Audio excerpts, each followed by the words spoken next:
we're going to go ahead and get started. We have some more people still joining, but we're going to kind of kick this off. So thank you so much for joining this webinar today. My name is Allison Herrera, and I am a Senior Account Manager out of Summit's Hollister facility. Today, we are going to be discussing the PCB fabrication process. And before we get started, I wanted to just kind of let you know that you have a panel there available that you can use to ask any questions. And if you have a question during the presentation, please use the chat box to ask them. And we're going to try to answer as many as we can during the webinar, but there will also be time at the very end for questions. So we'll take some time to do that. And I'm going to go ahead and present and introduce our presenter today. Her name is Laura Martin. She is Summit's new Director of Applications Engineering. And in this role, she works closely with our customers to implement standards-based design practices for high-quality manufacturing. And prior to joining Summit, she was the Director of Technology at Inselectro, and she has also worked for 15 plus years at Lockheed Martin in a variety of technical roles. So she's a great asset to our organization, and we're really happy that she joined us. So I am going to let her get started in a minute, but before we do that, I'm going to talk a little bit about Summit in case you're not familiar with our capabilities. So Summit is the largest privately held PCB manufacturer in North America. We have 8 different facilities. And the great thing about having multiple sites is that we have redundancy for our equipment. We have the ability to focus on certain applications and products at different facilities. So that gives you a greater variety of what we can offer our customer base. And we have a wide range of capabilities and a lot of different certifications. So if you're doing military products or aerospace and defense, we have shops dedicated to that. We also have shops dedicated to prototypes and quick turn. So we have a great variety of what we can offer in terms of PCB manufacturing. So some of the products that we offer are rigid boards, very high layer counts, stacked micro vias, controlled impedance, heat sinks, back drilling, all of those types of capabilities for HDI work. And then we also have flex and rigid flex capabilities at 3 of our facilities. And we do everything from bookbinder constructions, as you can see on the slide. We do blind and buried vias for rigid flex, so a lot of different technical capabilities there. We also offer RF and microwave products. So if you have any requirements and you want to talk to an engineer about your designs, we have multiple FAEs that are available at any time to help you discuss your designs. What are the high-speed materials that we offer? And then semiconductor and ATE boards as well. So there's a very wide variety of products, pretty much everything that you can imagine to build. We have experience building, and we're happy to help. So my information will be included in the email that's provided at the end, and we'll get you in contact with the correct account manager for your area if you have any questions about particular design. So I'm going to go ahead and pass it off to Laura now, and she's going to get started with her portion of the webinar. All right. Hi, everyone. Thanks for the introduction, Allison. So before we get started, I just wanted to set the baseline for what this webinar is on. It's on a rigid multi-layer printed board with just plated through holes. So this isn't including all the process steps for buried vias or micro vias. There can be 100 to 150 process steps to build like a HDI or rigid flex design. So this webinar is just the fundamentals, on laminating, drilling, plating, and why we do that, which is the basis for all other types of circuit boards that can be more complex. So the fabrication process here starts with receiving the customer files, and those come in different file types. It can be ODB++, it could be the IPC 2581, which is smart data, or also, commonly Gerber files. So the process after receiving the files is it goes through front-end engineering, which is where they do the CAM and planning for the job. Second is they're going to issue and prep the material.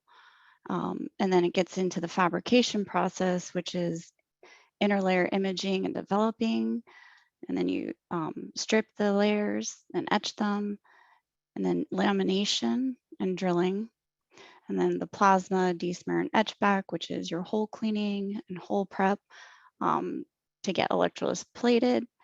And then it's going to be outer layer imaging and developing, and then your electrolytic copper plating, your tin plating, and then your outer layer stripping and etching, and then stripping the tin plating, solder mask, the final finish on the board, the silk screen or ink legend, electrical test, routing the boards out of the panel and the coupons, all the final inspections, and then the coupon microsections, and then finally packaging and shipping the boards. So this is a very high level view of the process map, and these can all be done in their consecutive steps, but can be broken up differently. So digging into front-end engineering, this is the process of taking your design files and converting it to working data. So in planning, they're going to review all the documentation, such as the drawing and any requirements coming in on a purchase order. They're going to select the material and panel size. The material is typically chosen from the drawing requirements.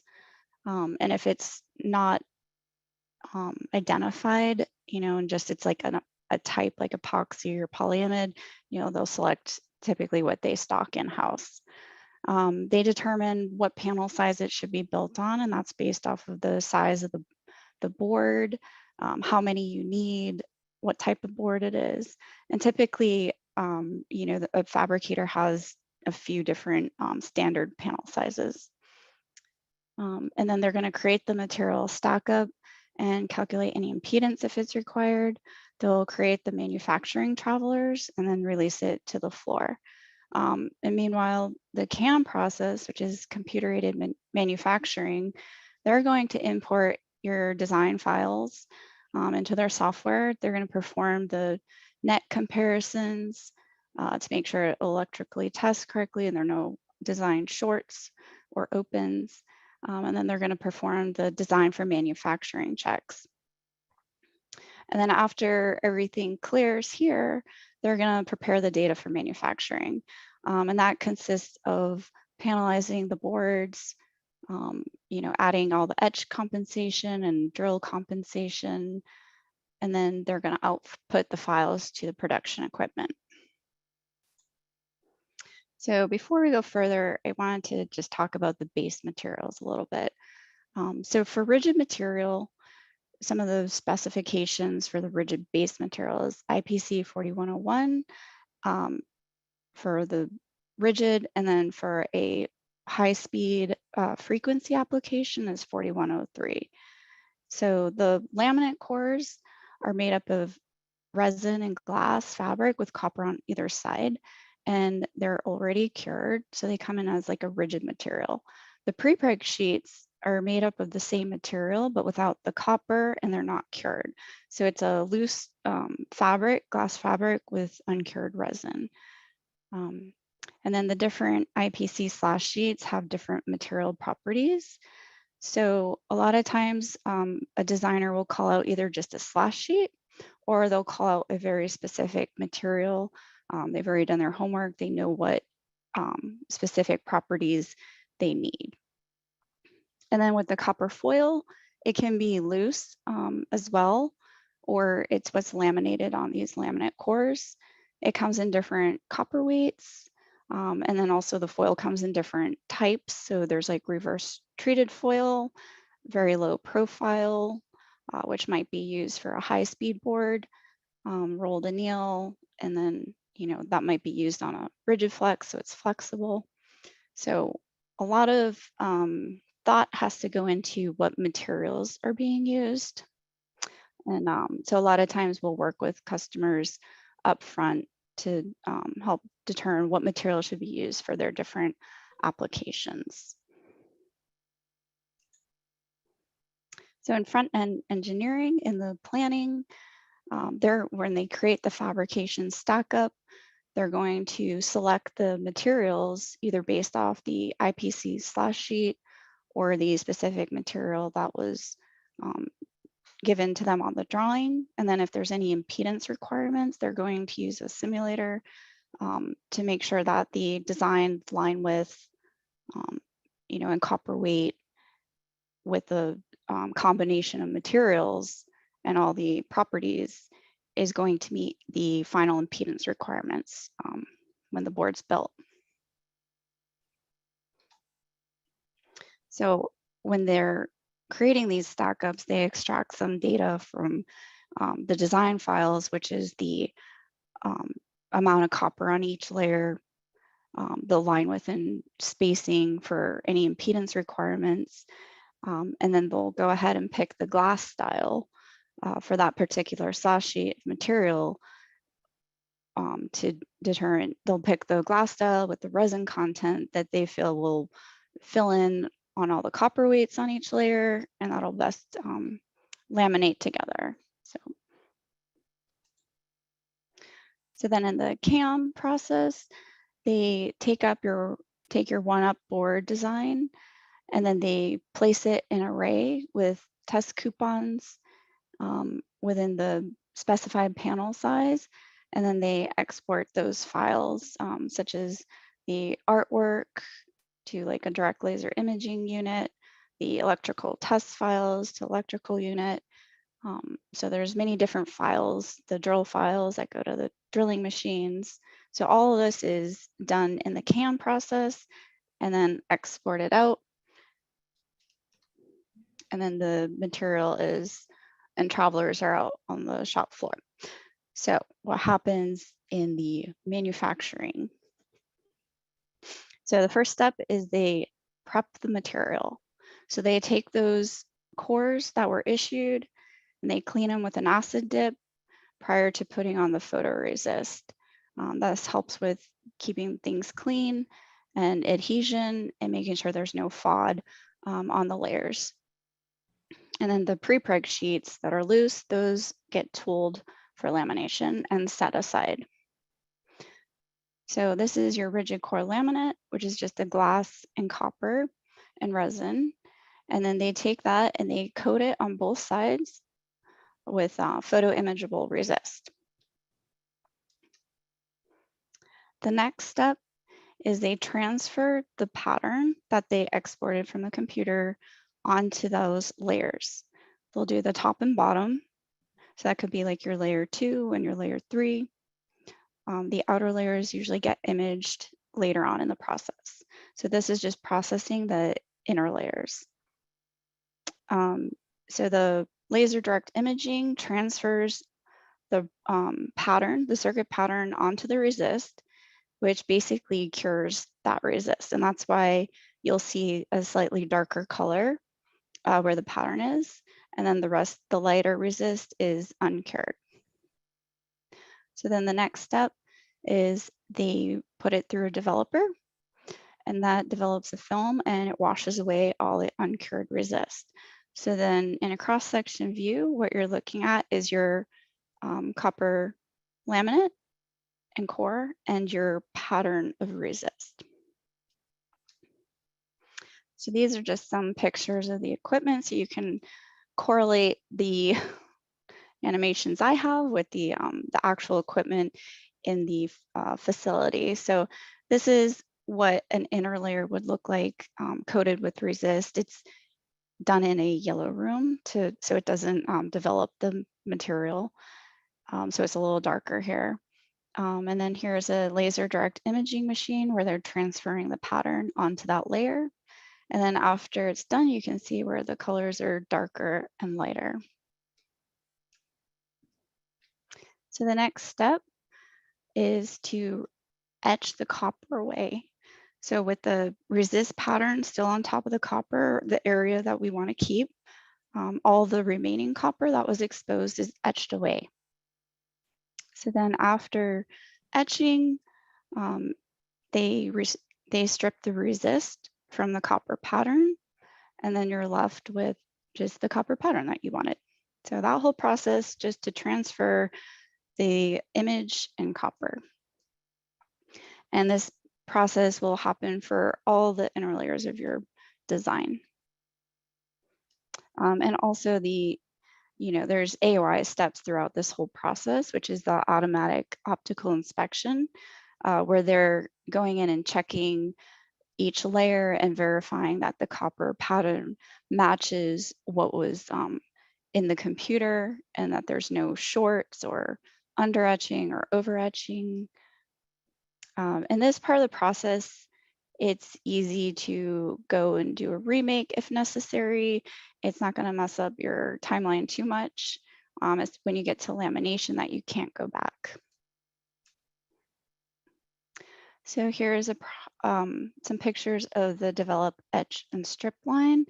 It's a long line of different chemical tanks that develops the resist, it etches it, and then it strips it.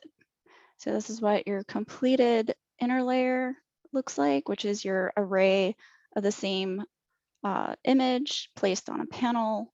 And you've got different coupons and tooling holes.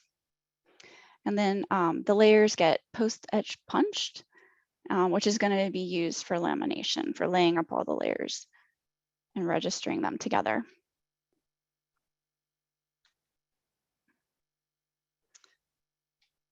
And here is a picture of the automated optical inspection, which is an AOI. The layers sit on this table and it goes in and it scans everything and notifies you if there's any differences between the pattern and what is on that inner layer. So the next step, after all the inner layers are finished, each one goes through a process that roughens up the copper, and that's to promote adhesion for lamination. So then it goes over to the lamination, and that's where they look at the fabrication stack-up that was created, and they get the pre-preg material that was tooled, which is, according to the stack-up, all the pre-preg plies that go in between each layer, which bonds it all together.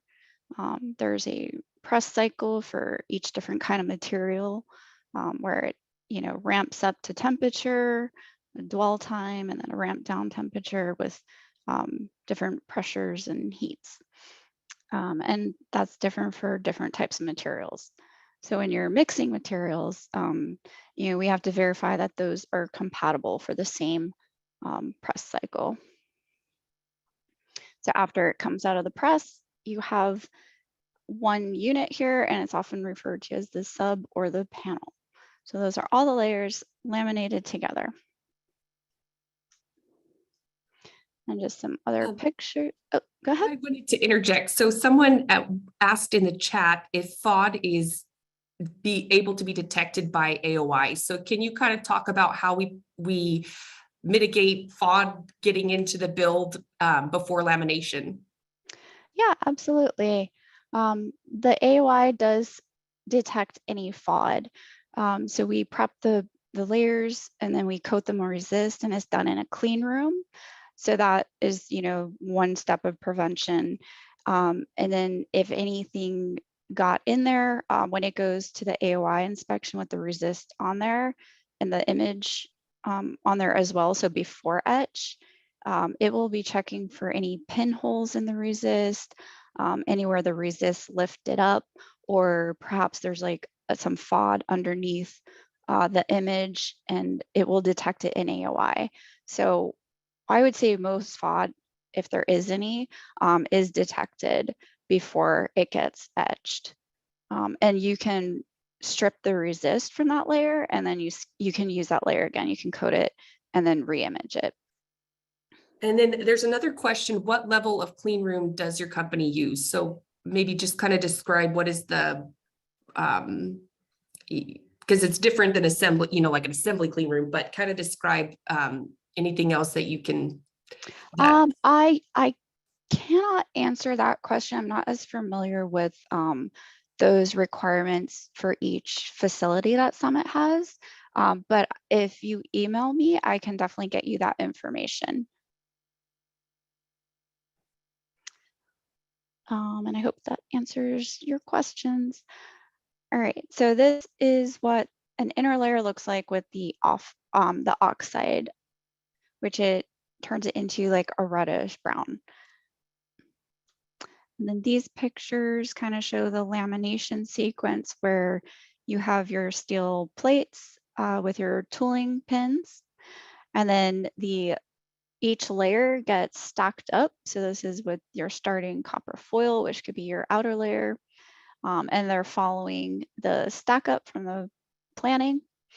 And then you put on your pre-preg, which this is your loose resin and glass.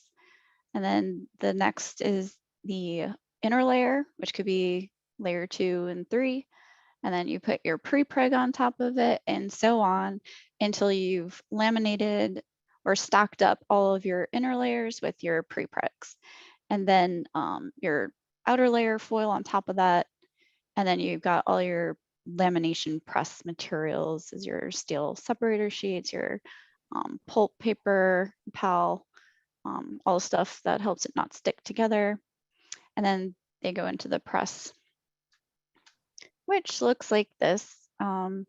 They're just steel plates with, that heat up and put the materials together. All right, so then after lamination, the panel goes through a flash routing, which just routes the edge of the panel, gets rid of any excess resin squeeze out from the edges, and then it goes into drilling. I've had some people comment on this picture that they don't quite understand it, so I'm going to try to fix it. But it's basically just trying to show a drill bit going through each inner layer through the board. So anyway, so a coupon is test drilled and then x-rayed prior to drilling the entire board. So there are checks and balances to make sure that all the layers were registered properly, and to make sure there aren't any that are maybe one moved over or was misregistered. And we don't want to have any breakout or misregistration that could cause issues in electrical tests. So we have a lot of in-process checks to make sure everything is going as planned. And this is a picture of a mechanical drill. So we got 1, 2, 3, 4, 5 different heads that can drill 5 different panels. All right, so the next step after drilling is either desmear, plasma, and etch back.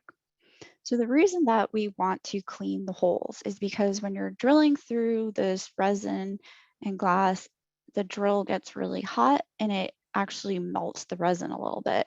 And this kind of smears along the whole walls and covers the copper layers that you want to make a connection to with copper plating. So the holes have to be cleaned. And there's like a simple desmear process, which is chemical permanganate, which attacks the resin smear and it roughens the whole wall for a good chemical bond.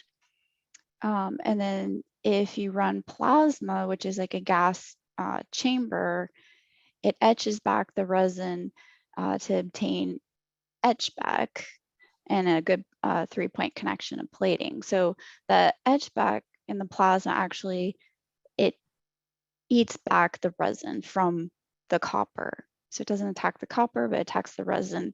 So if you're in the plasma too long, you can actually etch back the material too much, and that can cause some issues, which could end up being defects later on. But if you don't do enough etch or plasma, sometimes you won't get that 3-point connection. And etch back is typically a requirement if called out on your drawing. So you have to have a certain amount of the copper protruding in the whole wall. So it just depends on your requirements, whether you get desmear or etch back.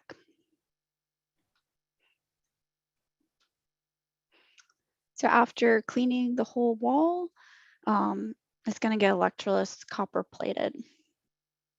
So electrolysis doesn't require electricity. It's a chemical process.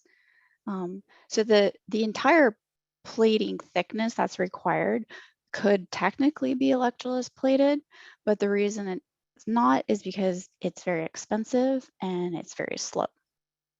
So to do electrolytic copper plating, which is the common way to build up the plating in the hole, you have to do a thin electroless copper layer chemically, which creates a conductive base for the electrolytic copper that comes next.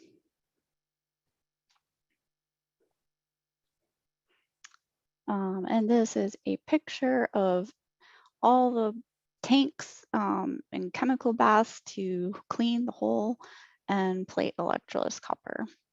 Here's some panels that get dipped in each tank. So before it gets electrolytically plated, it does get the outer layer image put on the outer layers. So that's where you go back to the same process we already talked about in the beginning, where you coat the panel now with resist. You transfer the image with laser direct imaging, and then you develop it. But for the outer layers, it's actually inverted. So it's opposite of the inner layer, where you're shining the laser into the clear areas, and that's what's staying. This time you are shining it in the areas where you don't want copper, so it's inverted. So what that does is it puts resist where you don't want to plate, but it gets rid of the resist where you do want to plate. So it's the same process as inner layers, it's just inverted. And this is what a cross-section view might look like, where just all these areas is what's going to get plated up. So here's what a panel looks like with the resist developed, and all this little copper patterns is what's going to get plated in the electrolytic bath. So now that we have that seed layer of copper over the whole panel and throughout the whole wall, we can electrically plate the rest of the copper on the board. So this goes in the bath. There's multiple types of plating and ways to plate. Some of that can be like pulse plating and stuff like that. I don't know if you've heard that. And then it gets plated up until the thickness requirements are met. So again, that's a requirement on the drawing typically, or just a default IPC specification if that's all that's called out on your drawing, but we will plate up to that required thickness. And here's a picture of the electrolytic copper plating tanks. So after the board comes out of copper plating, it gets tin plated. Now, tin plating is basically used as a resist to cover the copper that you just plated, so that when you remove the copper, you're not removing the copper that you want to keep. So the resist is stripped away, and this is what the cross section looks like, where the tin is just protecting the copper we want to keep. And then the etching removes all the exposed copper. And then, so now we're left with our copper pattern that we want to keep, which is our via structures and any surface type copper features. And then we're left with the tin resist. So this is just some pictures so you can visualize it on a real board, where you have your resist, and then all your copper features are now plated with tin, and that's why it's that grayish color. So after the resist is stripped away, you still have your base copper with your little electroless layer, and then it goes through the etching and it removes that copper, that base copper, down to the laminate. And now you're left with all your copper features that you want that make up your circuit board, but they're still coated in resist, or I'm sorry, in tin lead. So then the next step, or last step, is removing or stripping the tin resist from the board, and you are left with your final copper pattern. So, and that is your final circuit pattern, and it's done. So next is either solder mask or final finish. So, it can be put on however, the drawing specifies. Sometimes people do solder mask over bare copper, or sometimes they put the final finish on first and then the solder mask, if there's even solder mask required. But this is pretty typical for most boards. So the solder mask gets applied in the areas that are specified per the design files. And in some cases, some of the vias are tented, which is a dry film dot that's placed over the vias, and then they're covered with the liquid solder mask, so that protects them. And then there's also solder mask plugging. So there's many different ways to protect your vias. There's also, the epoxy fill for via and pad. So this is some pictures of your panel coated with solder mask. And this is a close-up of like a BGA pattern where your copper pads are exposed, but your vias are covered. And then after that, you will get the electrolytic final finish. So one of the most common final finishes right now is the ENIG, which is electroless nickel immersion gold. There's also tin lead, Hassel, Inipig, hard gold. There's a variety of finishes that can be put on your board depending on your application and requirements. And then if required, the silkscreen or ink legend is put on the on top of the solder mask, and that's applied by an inkjet printer.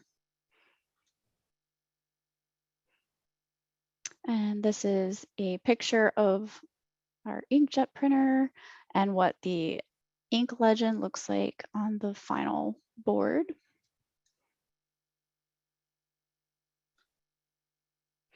And then your boards will get routed out or electrically tested depending on the requirements. This is a picture of a router machine routing out coupons and routing the boards out of the panel. In some cases, there's tab routing done, which is so the boards are kept in a panel form. That just depends on the requirements. So then after routing out the coupons and boards, the coupons will go for microsection analysis or TDR testing for impedance. And then the boards will get final inspected to make sure they meet all the requirements. And then they'll also get the measurements and dimensions checked. And then in the microsection lab, they'll take those coupons and they pot them up and cross-section them, polish them, and then they do all their measurements to make sure all requirements are met. And then your boards get packaged up and shipped out. So that is the end of the webinar here, or the presentation. Okay, so I am going to, let's see, ask if anybody has any more questions. We're going to be sending out an email afterward with the details of this webinar, and you'll also be able to view the recording online. So all of that will be sent to you. And if you have any questions, feel free to reach out to us. Our information will be also included in that email. And I just want to thank everyone for joining us today, and also let you all know if you're interested in touring one of our shops. We have 8 different facilities. You're welcome to come join us. And if you can't make it out to one of our facilities, we also do virtual live tours via Zoom, so you can sign up for one of those. And just thank you all for the time today. Please reach out to us if you have any specific questions about a design, and we'll get you in touch with Laura or one of our other FAEs to help you with your product.